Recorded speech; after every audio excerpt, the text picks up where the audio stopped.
편 21편입니다. 시편 21편 1절부터 7절까지의 말씀, 제가 가진 성경 구약 816페이지에 있습니다.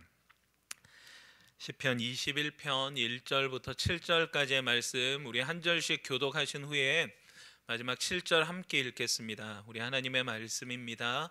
여호와여, 왕이 주의 힘으로 말미암아 기뻐하며 주의 구원으로 말미암아 크게 즐거워하리이다.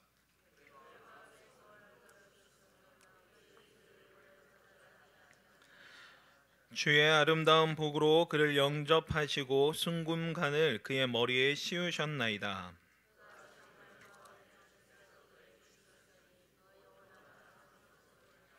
주의 구원이 그의 영광을 크게 하시고 존귀와 위엄을 그에게 입히시나이다.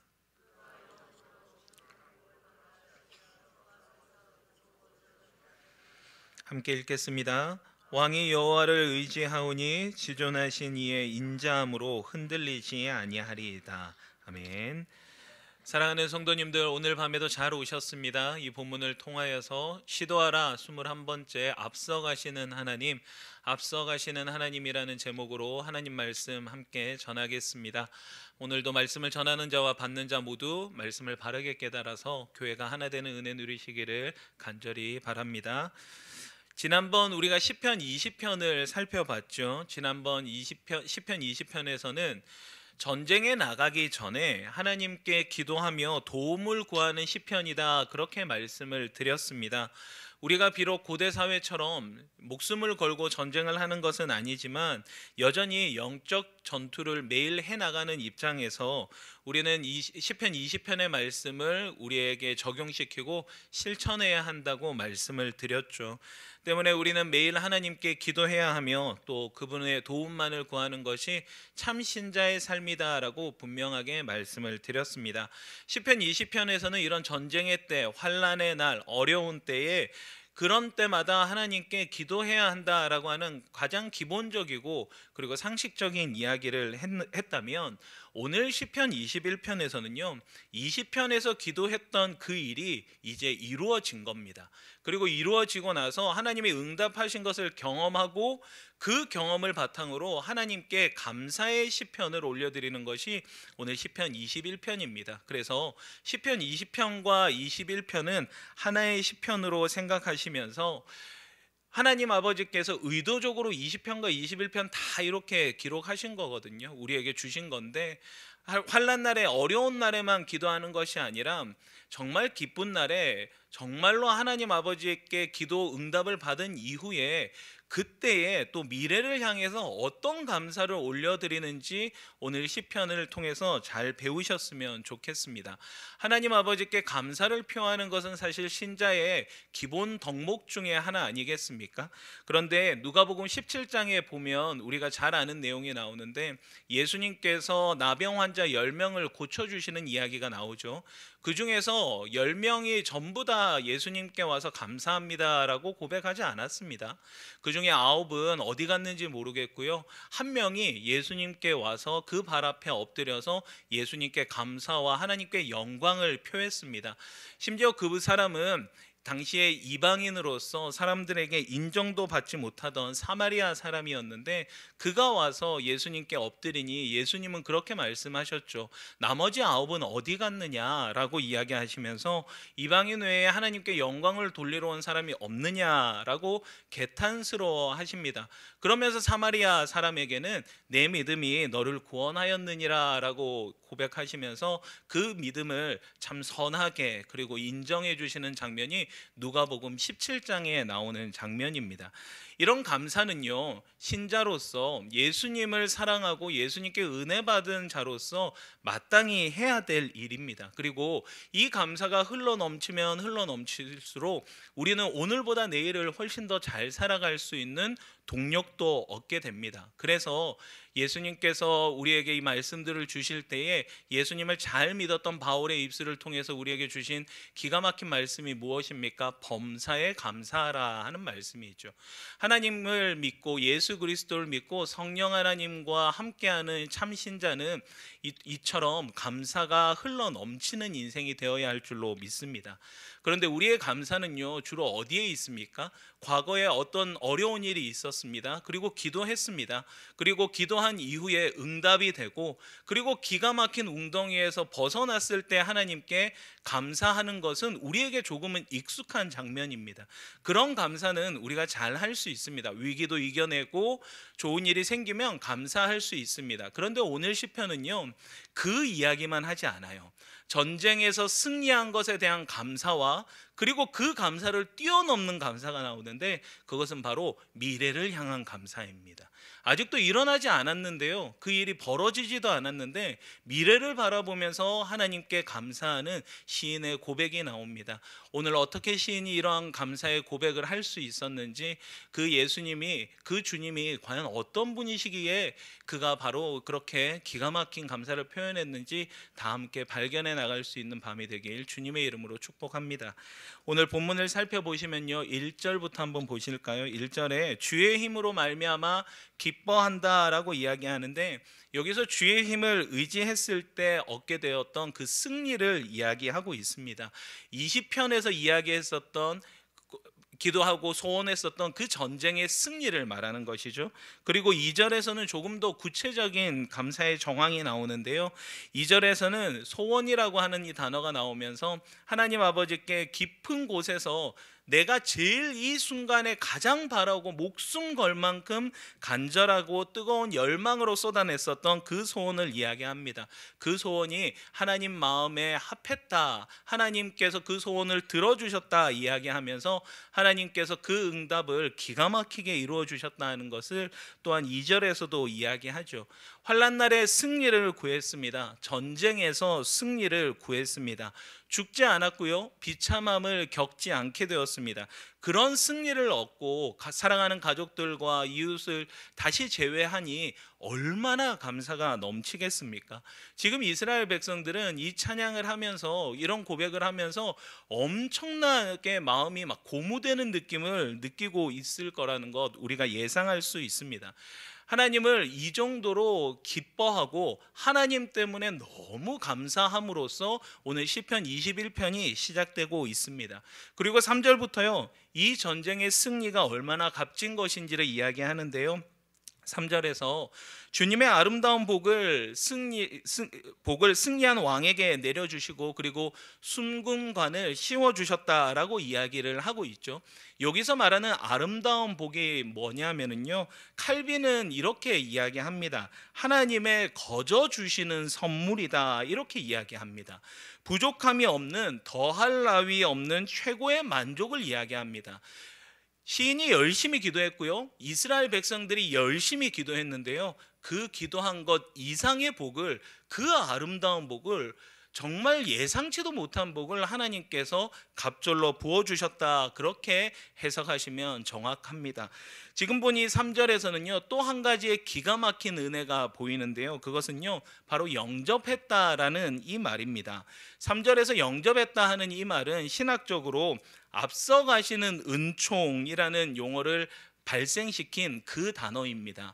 하나님께서 이 앞서가시는 은총을 설명하시고 우리에게 앞서가시는 하나님의 일하심을 알려주기 위해서 오늘 이 시편을 통하여서 사람들에게 말씀하시는 바는, 하나님의 은혜가 우리의 인간의 인생보다 먼저 일하신다라는 것을 분명히 이야기하시고요, 주님께서 우리를 일부러 만나러 와주시면서 주님이 내가 여기 있다라는 것을 확실하게 보여주시는 분이라는 것을 의미하기도 합니다. 성경의 기록들을 한번 떠올려 보십시오. 예수님께서 삭개오를 만나러 가셨습니다. 그리고 삭개오를 비롯한 죄인들과 그리고 병자들을 일부러 찾아가시지 않습니까? 우연을 가장한 하나님의 계획과 그리고 예수님의 완벽하신 그 생각으로 그 병자와 약한 자와 그리고 죄인들을 찾아가시고 회복시킵니다. 예상치 못한 정말 그 아름다운 복들을 그들에게 마음껏 부어주시고 베푸셨죠. 그리고 요한 1서에서도 우리가 먼저 하나님을 사랑한 것이 아니라 하나님께서 우리를 먼저 사랑하셨다, 그렇게 이야기하면서 성경은 일관성 있게 하나님께서 우리보다 먼저 일하시고 하나님께서는 언제나 늘 내 생각보다 앞서서 일하시는 분이라는 것을 성경 곳곳에서 일관성 있게 이야기합니다. 특히 시편 23편을 한번 떠올려 보십시오. 5절을 함께 읽어봤으면 좋겠는데요. 앞에 화면 보시면서 함께 읽겠습니다. 시작. 주께서 내 원수의 목전에서 내게 상을 차려주시고 기름을 내 머리에 부으셨으니 내 잔이 넘치나이다. 아멘. 여러분, 여기 5절에서 나오는 상, 이게 무엇입니까? 우리가 잘했을 때 받는 상장, 트로피 같은 걸까요? 그게 아니라 여기에서 나오는 상은 영어 성경만 봐도 이해하기 쉬운 테이블, 식탁을 이야기하고 있습니다. 이 본문을 통해서 많은 주석가들은 왕과 하나님과 우리 주님과 겸상할 수 있는 은혜다라고 이야기하기도 하는데요. 이 해석이 전혀 틀린 바는 아니지만 작년에 담임 목사님께서 특세를 하시면서 시편 23편을 다루셨고, 그리고 그때 우리에게 소개해 주었던 책 하나가 있었죠. 양과 목자라는 책이었습니다. 그 책을 보면 이 5절의 말씀이 조금 더 이해가 잘 되고, 그리고 실제 목자들이 왜 이것을 상이라고 표현했는지를 조금 더 이해하기가 쉽습니다. 양과 목자라는 책을 쓴 사람은 필립 켈러라고 하는 목사님이자 선교사님입니다. 그 선교사님은요, 다윗이 양을 치던 그 지역과 비슷한 곳에서 실제로 양을 치면서 목회와 선교 사역을 했던 분입니다. 그러다 보니 양 전문가다, 그렇게 이야기할 수가 있겠죠. 목자들은 시기마다 해야 되는 일이 꼭 있다고 합니다. 그것은 바로 양들을 잘 키우기 위해서, 좋은 풀을 먹이기 위해서 애쓰는 것, 그것이 가장 중요한 일 중에 하나라고 합니다. 기후가 따뜻할 때는요, 산 높은 곳에 올라가서 양을 먹이기 시작해서요, 그리고 추워질수록 양이 내려오고 내려와서 그렇게 양을 먹이는 것이 기본이라고 합니다. 그런데 그때 양을 위해서 목자들이 하는 행동이 있는데, 양을 이곳으로 이동시키고 저곳으로 이동시킬 때 무조건 함께 시작하지 않고요, 양들이 이곳에서 잘 정착해서 먹이를 먹고 있을 때면 목자가 안전하다라는 판단이 딱 들 때 다음을 도모합니다. 그러기 위해서는요, 목자가 다음에 양들을 데리고 갈 곳을 미리 정탐하듯이 가보는 겁니다. 양들은 아무 풀이나 먹는데요, 그래서 때로는 독풀인지도 모르고 먹을 경우가 있다고 합니다. 그런 것을 방지하기 위해서 목자들은요, 양보다 먼저 가서 독풀을 제거합니다. 또 물도 필요하니까 물길이 어디 있는지도 잘 보고 물길도 미리 내놓는 것이 목자들이 할 일이라고 합니다.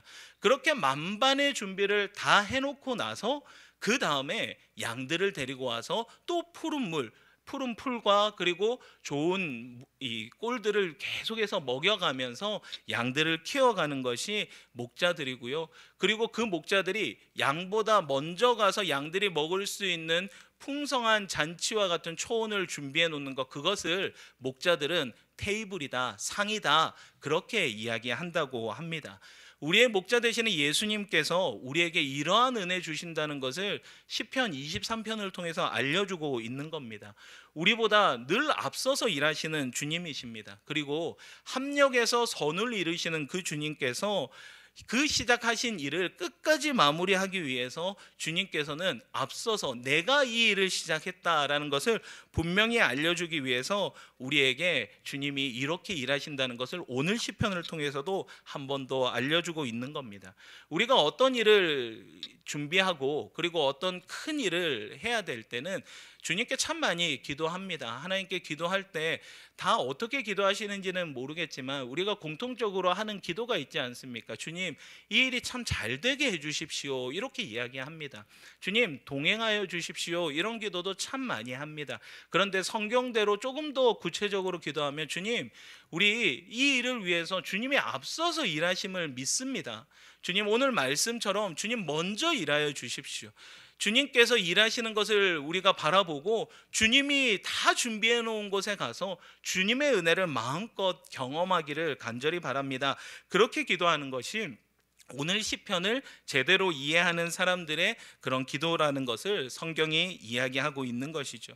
예수님께서는요, 우리 주님께서는요, 우리 신자들을 위해서 그 수고를 마다하지 않는 분으로 성경에서 이야기하는 겁니다.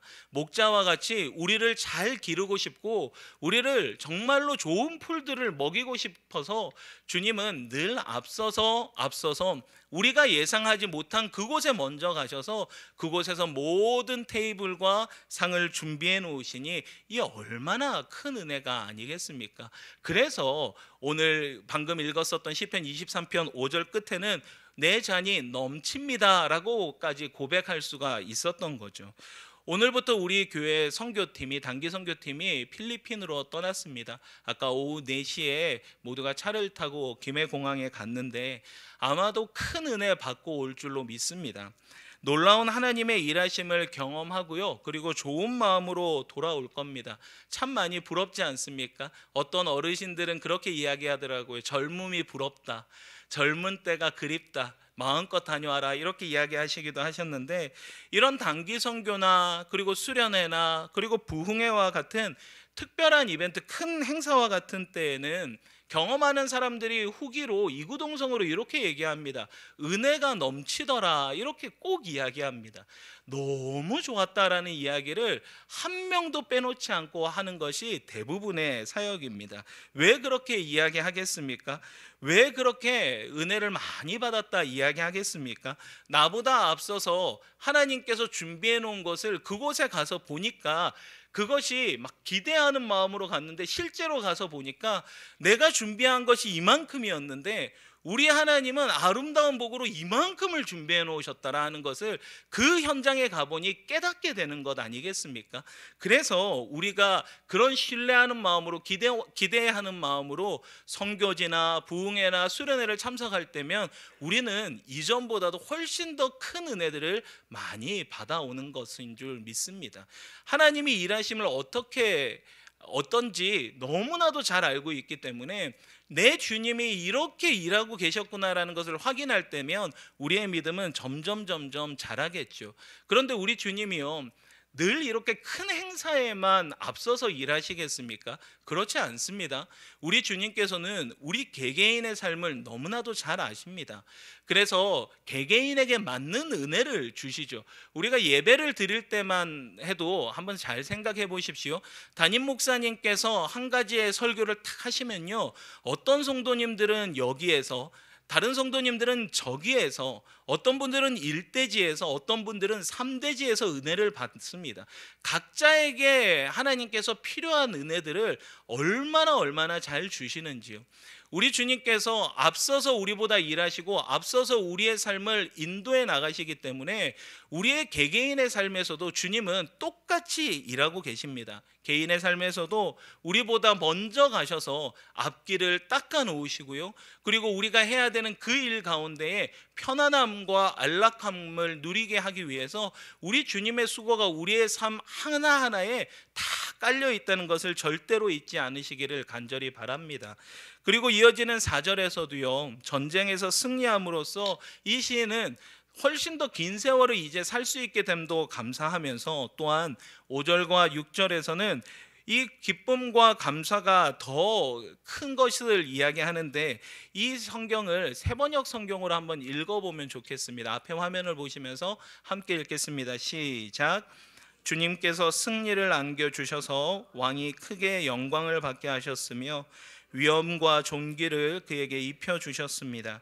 주님께서 영원한 복을 왕에게 내려주시고 주님께서 그와 함께 계시니 왕의 기쁨이 넘칩니다. 아멘. 이 5절과 6절에서 시인이 고백하는 것이 무엇입니까? 우리 주님께서 함께 하시더라 하는 것이죠. 앞서서 일하시는 하나님인 것뿐만 아니라 앞서서 일하시고 여기까지 와라 하시는 하나님이 아니라 앞서서 일하신 그분이 어느샌가 돌아오셔서 나와 함께 동행하고 있다는 겁니다. 그래서 그 앞서서 일하시는 주님을 믿고 있는 이 시인과 백성들은 오늘 이 시편 21편을 통해서 너무나도 큰 감사를 올려드리고 있는 거죠. 그런데 여기까지만 보면은요, 환난 중에 기도했던 그 기도 제목들이 이루어진 것에 대한 감사로 끝이 납니다. 그런데 7절부터는 이제 장래의 일에 대해서 기도합니다. 장래에 벌어질 일이 무엇인지는 모르겠지만 미래를 향해서도 하나님께 똑같이 기도하고 있는 시인의 고백이 나옵니다. 7절에서 철저히 주님만을 의지하는 이 시인의 믿음을 생각하시면서 한 번 더 새번역 성경으로 읽어보겠습니다. 시작. 왕이 오직 주님을 의지하고 가장 높으신 분의 사랑에 있다 있으므로 그는 결코 흔들리지 않을 것입니다. 아멘. 지금 왕과 이스라엘 백성들은요, 전쟁의 승리를 경험해서 흔들리지 않습니다. 지금 너무 좋아요. 주님을 너무 잘 믿고 있고요, 주님께 너무 큰 감사가 있습니다. 그런데 7절에서 시인이 뭐라고 이야기합니까? 지금 왕과 주님의 사랑이 있기 때문에 앞으로도 이 왕과 있는 사랑을 경험하는 백성들은 흔들리지 않을 것이라는 것을 이야기합니다. 미래를 바라보고 있거든요. 미래에 무슨 일이 일어날지 어떻게 압니까? 방금 승리했던 그 전투보다 훨씬 더 심각하고 치열한 전투를 경험하게 될지 모릅니다. 이전보다 더 큰 어려움을 경험할 수도 있습니다. 그러지 않으면 좋겠는데 감당할 수 없을 만한 일들이 미래에 닥쳐올지 모른다고요. 그런데 시인은 이야기하잖아요. 주님의 사랑과 있기 때문에 이것을 믿는 사람은 훗날에도 미래에도 흔들리지 않게 될 것이라는 믿음의 확신을 감사로 오늘 올려드리고 있는 줄로 믿으시기를 바랍니다. 주님의 사랑과 있는 참신자는요, 이와 같은 은혜를 경험할 수 있는 겁니다. 주님의 사랑은 우리를 결코 포기하는 바 없습니다. 요즘에 청소년부에서 아이들에게 질문을 받고 있거든요. 신앙생활 가운데 무엇이 궁금한지 질문을 받고 있습니다. 근데 그 질문에 몇몇의 친구가 이런 이야기를 했습니다. 왜 하나님이 우리를 이렇게까지 사랑하시는지 모르겠다 하는 이야기를 하는 겁니다. 이해가 안 된다는 거죠. 왜 주님이 나와 이렇게 관계를 맺고 싶어 하는지 도저히 모르겠다 하는 질문들을 봅니다. 성도님들, 여기에 대해서 어떤 대답을 하시겠습니까? 오늘 성경 말씀이 딱이지 않습니까? 주님의 사랑이 우리와 다 있습니다. 주님의 사랑이 우리를 딱 낚아채고 있는 겁니다. 그 낚아채는 은혜 때문에 우리는 주님의 사랑에서 벗어날 수도 없고요, 또한 우리가 다 아는 바와 주님의 자녀이기 때문에 자녀를 포기하지 않는 하나님의 사랑을 더 깊이 안다면 아마 그런 질문에서는 우리가 쉽게 이해를 받을 수 있겠죠. 우리 주님을 한번 생각해 보십시오. 과거에 은혜 주셨던 그 주님을 한번 생각해 보십시오. 언제나 주님은 거기 계셨습니다. 언제나 내가 힘들 때에도 타락할 때에도 우리 주님은 언제나 그 자리에 계셨습니다. 내가 돌아오기만을 바라시는 주님의 그 간절한 사랑이 돌아와 보니까 느껴지지 않았습니까? 주님은 기꺼이 우리를 위해서 그늘이 되어주고자 하십니다. 느티나무와 같습니다. 그리고 언제나 앉아 쉴 수 있는 그루터기처럼 우리에게 베푸시는 사랑은 늘 넉넉하신 줄 잊지 않으시기를 바랍니다. 문제는 우리의 의지와 우리의 믿음이거든요. 주님의 사랑은 변하지 않고요, 주님의 일하심은 변하지 않는데 그 일하심과 그 사랑을 우리가 인정하냐 인정하지 않냐라는 것이 정말 중요합니다. 주님의 이렇게 일하심을 내가 믿습니다. 내 삶을 그러면 내가 온전히 한번 맡겨보겠습니다 라고 결단할 때에 그제서야 우리의 삶에 평온도 찾아오고 평강이 찾아오는 법 아니겠습니까? 우리가 어렵고 고통스러울 때 주님을 바라보는 것이 그냥 푸념하듯이 하는 이야기가 아니고요, 결국에 그 자리에 계셨던 주님의 사랑이 있을 때에 우리는 그 사랑을 경험하고 회복할 수 있으니 우리에게 이러한 말씀을 반복해서 주시는 줄로 믿으시기를 바랍니다. 주님이 계시는데 뭐가 문제냐 하시는 분들이 있으시죠? 그런 분들은 늘 이러한 믿음이 그 안에 있었습니다. 주님의 사랑이 나와 함께 있고 그 사랑은 앞서서 일하실 뿐만 아니라 나와 동행하시고 함께 하시는 그 은혜와 사랑이었다. 그 믿음이 우리에게 확실히 있을 때에 우리에게는 쉽게 흔들리지 않는 믿음도, 그리고 그러한 미래도 찾아올 줄로 믿습니다.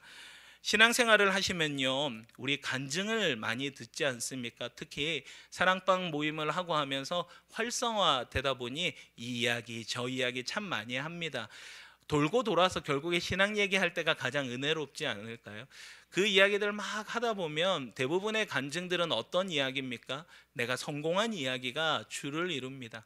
과거에는 좀 어려웠지만 내가 좋게 변해서 내가 이렇게까지 보여줄 수 있는 사람이 되었다라고 이야기하는, 마치 성공 신화를 이야기하는 것이 간증이 되어버린 것 같습니다.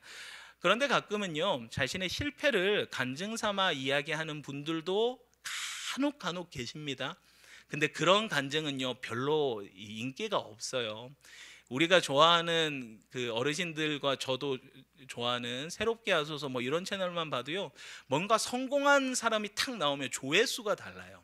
그런데 뭔가 실패하고 여전히 뭔가 좀 힘들어 보이는 사람들의 이야기는 그렇게 우리가 귀담아 듣고 싶지 않습니다. 왜요?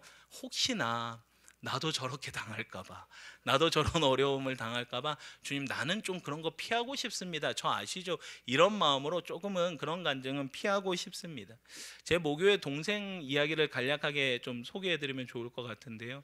제 모교의 동생은요, 지금 부산 소재 한 중학교에서 기간제 교사로 이렇게 복직하고 있습니다. 임용고시를 정말 많이 친 친구거든요.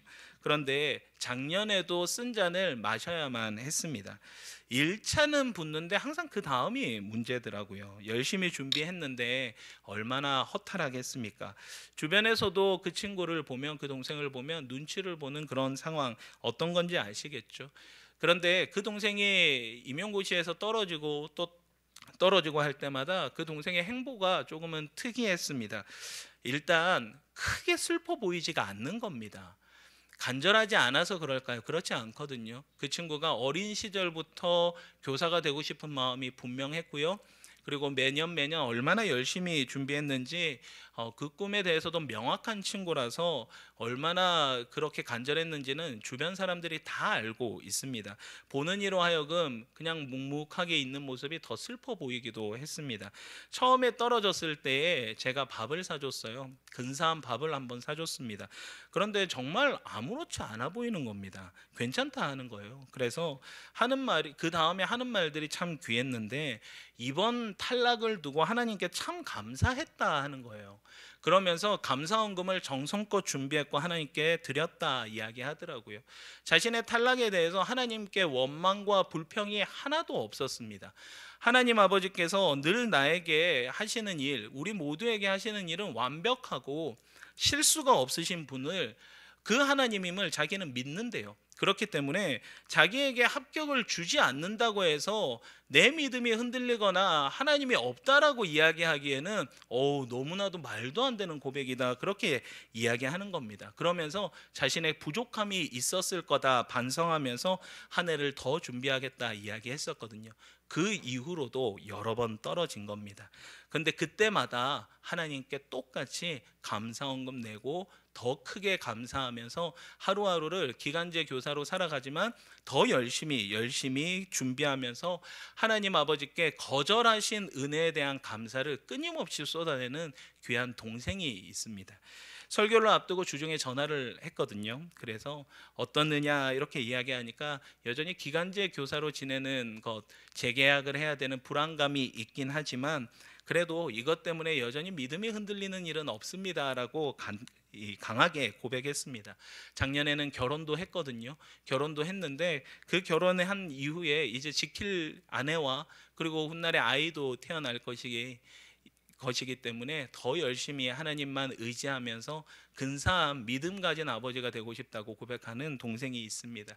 여전히 이 친구는 다른 사람들이 보기에, 주변 사람들이 보기에는 실패한 것 같기도 하고 그렇게 근사하게 아직까지 날개를 펴지 못한 인생 같지만 하나님 보시기에는 어떨까, 우리가 한번 생각해 보면 좋을 것 같아요. 주님 보시기에는 전혀 해가 되지 않는 겁니다. 주님께 우리가 근사한 직업을 가지고 대단해 보이는 돈을 번다고 해서 엄청난 집에 살고 있고 많은 사람들을 알고 있다고 한들 그것이 주님 앞에서 자랑이 되겠습니까? 그것이 우리 주님께서 네가 이것을 위해서 수고했다, 너무 잘했다라고 칭찬받을 만한 요소가 되겠습니까? 그렇지 않다는 것이거든요. 주님께서는 풍부에 거할 때에도, 그리고 가난함에 거할 때에도 주님께서 주신 것에 만족하며 감사할 수 있고, 그리고 과거에도 일하신 하나님이 지금도 일하시고, 그리고 앞서서 미래에도 일하시는 주님을 기대하면서 살아가는 것, 주신 하루에 대해서 매일매일을 기가 막히게 감사하면서 살아가는 것, 이것이 주님께서 가장 기뻐하실 만한 일인 줄로 저는 확신하고 또 확신합니다. 사랑하는 성도님들, 우리가 잘 알고 있는 찰스 스펄전 목사님은요, 주님을 이렇게 사랑하고 믿고 있는 그런 신자의 삶에 대해서 여러 번 이야기했는데, 참 신자의 삶은 이와 같아야 된다라고 이야기하면서 유명한 말을 남겼죠. 참 신자에게는 나쁜 것도 좋은 것입니다. 그리고 신자에게는 아직 좋은 것이 오지 않았습니다 라고 하면서 미래에 대해서 끊임없이 기대할 수 있고 끊임없이 감사를 할 수 있는, 그러니 하나님 앞에서 쉽게 흔들리지 말라라는 이야기를 이야기했습니다. 오늘 7절 말씀처럼 참 신자는 어떻습니까? 쉽게 흔들리지 않는 삶입니다. 왜요? 주님께서 앞서서 일하고 계시거든요. 그 일하신 주님이 이제 끝까지 일하실 것이기 때문에 그 주님을 끝까지 신뢰하는 자에게는 미래에 닥쳐올 그 일이 아무리 내가 내 예상의 범주를 벗어난다고 해도 결코 쉽게 무너지거나 흔들리지 않는 그런 참신자가 될 수 있다는 것을 이야기하죠. 우리가 잘 알고 있는 빌립보서 1장 6절에는 이런 말씀이 있습니다. 너희 속에 착한 일을 시작하신 이가 그리스도 예수의 날까지 이루실 줄을 우리가 확신하노라. 아멘이십니까? 아멘이십니까? 우리 주님께서요, 착한 일을 시작하셨어요. 이 착한 일을 시작하신 분이 우리 주님이세요. 성령님이세요. 삼위 하나님이세요. 우리 삶에서 앞서서 은혜를 준비하고 계시는 분이 이분이세요. 착한 일을 시작하신 분이 이분이신데, 이분이 끝까지 함께 하시겠다라고 하는 것이 성경의 이야기입니다. 약속의 말씀입니다. 세상을 만드신 하나님께서 예수님이 다시 오시는 그 끝날까지 함께 하신다는 것과 똑같이 일맥상통하는 말씀 아니겠습니까? 그러니 사랑하는 성도님들, 우리 주님이 우리보다 앞서서 일하십니다. 이 사실을 믿으시기를 바랍니다. 그리고 좋은 것 주시기 위해서 예비해 놓으신 것이 분명히 있습니다. 그리고 그 예비해 놓으신 복을 미래에 우리가 발견했을 때에 그것이 우리 입맛에 딱 안 맞는 것이라도 그것이 우리의 삶을 끝까지 견인하게 할 수 있는 기가 막힌 믿음이 될 줄로 믿습니다. 우리 주님을 신뢰하시면서 혹시나 이 자리에 낭망하거나 지금 연약하고 몸의 상태가, 마음의 상태가 좋지 않은 분이 계실 수도 있겠지만, 오늘 이 자리에 이 말씀과 기도의 시간을 통해서 어제 없었던 주님을 향한 믿음이, 그리고 그 앞서 일하시는 분이 얼마나 착한 일을 하시는지, 끝까지 우리와 함께 하시는 분이 어떤 일의 결말을 경험하게 하실지 기대하시게 되는 귀한 성도님들 되시길 주님의 이름으로 축복합니다. 이제 말씀을 마무리하도록 하겠습니다. 오늘 시인은 처음에 지난번의 일에 대한 기도의 응답, 그리고 그 응답 받은 것에 대한 감사를 크게 쏟아냈습니다. 그리고 미래에 이제 주님께서 일하심을 다 생각해 보는 겁니다. 자신의 과거에 앞서서 일하신 주님의 은혜가 있었던 겁니다. 전쟁을 위해서 기도하고 승리를 위해서 기도했는데 알고 보니 이미 그 승리의 일을 위해서 나보다 주님이 먼저 가셨다라는 것을 전쟁터에서 발견한 거예요. 그리고 돌아와서 이제 미래를 향해서 기도합니다. 그 앞서 가시는 주님이 저기 먼저 앞서서 일하고 계심을 보는 겁니다. 그리고 그 주님을 의지해서 나는 이 주님과 함께라면, 훗날에라도 이 주님의 말씀과 내가 함께만 한다면 나는 쉽게 흔들리지 않을 것이다, 이런 확신이 이 시인과 백성들에게는 크게 임한 줄로 믿습니다. 사랑하는 성도님들, 오늘 이 말씀의 은혜가 저와 여러분들의 복이 되기를 주님의 이름으로 축복합니다. 앞서 일하시는 주님을 크게 묵상해 보십시오. 나보다 먼저 일하시는 그 주님이, 나에게 기가 막힌 상을 차려주시기를 원하시는 그 주님이 내 삶을 지금까지 어떻게 견인해 왔는지 한번 떠올려 보시고, 그 주님이 앞으로 훗날에도 나에게 동일하게 일한다 하시니 과거와 현재와 미래의 일에 모두 감사를 올려드릴 수 있는 저와 여러분 되시길 주님의 이름으로 축복합니다. 오늘 말씀을 기억하시면서 함께 찬양하면 좋겠습니다. 주가 일하시네 우리 찬양하시면서 말씀을 끝까지 한번 붙잡아 보겠습니다.